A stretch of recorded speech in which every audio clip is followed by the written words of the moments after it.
हाय, hello, नमस्ते, शुभ सकाळ. कसे आहात? मी सुद्धा अगदी मजेत आहे.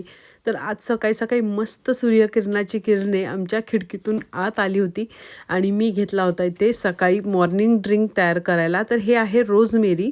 याने स्किनवर छान ग्लो येतो आणि केसांसाठीही चांगली असते आणि पिल्यानंतर आपल्याला इन्स्टंट एनर्जीसुद्धा मिळते.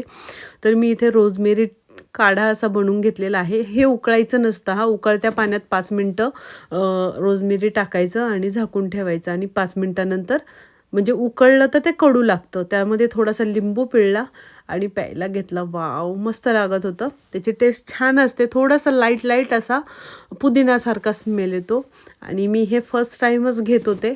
म्हटलं बघूया आणि मला खरंच दिवसभरात भरपूर एनर्जी मिळालेली आहे याने. त्यानंतर मग घरातली सगळी कामं आवरली आणि आथांगला घ्यायला गेले आणि आज बऱ्यापैकी विंडी होतं. असं हातामध्ये आथांगचं फूड घेऊन त्याला मी शाळेतून घेऊन येते, खाऊ घालत नाही तर घरी आहे ना टी व्ही बघत जेवतो. त्यापेक्षा असा खात चालतो बघा. त्याला खूप भूक लागलेली असते. मग तो चॉकलेट वगैरे काहीही मागतो म्हणून मी डायरेक्ट भाजी चपातीच खाऊ घालते. तर फक्त लाडच नको मुलांचा, तर अभ्यासही तेवढा केलाच पाहिजे, बरोबर की नाही. तर दुपारी थोडा फ्रेश मूड असतो म्हणून मग मी त्याला थोडं अभ्यासाला इथे बसवलं. त्याचा रोज अभ्यास घेणंही गरजेचं आहे. आत्ताच त्याला सवय लागली पाहिजे. त्यानंतर संध्याकाळी दिगंबर ऑफिसमधनं आले. त्यांनी आम्हाला मॉलला सोडवलं आणि आम्ही त्या हल्डीमध्ये शॉपिंग केली आणि दिगंबर रनिंगला गेले होते. तर 1 तास आमची इथे शॉपिंग चालू होती. इथे बाळाचे वेगवेगळे प्रोडक्ट असतात, त्याचा वेगळा व्हिडिओ टाकेल.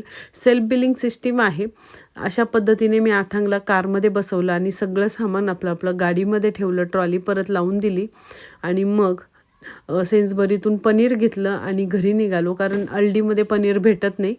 त्यानंतर घरी आल्यावर मग म्हटलं चला चुलीवर स्वयंपाक करूया. मग मस्तपैकी इथे मी चपात्या करायला घेतल्यात. चुलीवरच म्हटलं चपात्या करूया. तर अथांग म्हटला मला गरम गरम चपाती खायची. मग तो चपाती खात होता आणि तुम्हालाही दाखवत होता की मी गरम गरम खातोय. त्यानंतर मी इथे कोणती भाजी करायला घेतली असेल तुम्ही कमेंट बॉक्समध्ये सांगा. भेटते पुढच्या व्हिडिओमध्ये. तोपर्यंत बाय.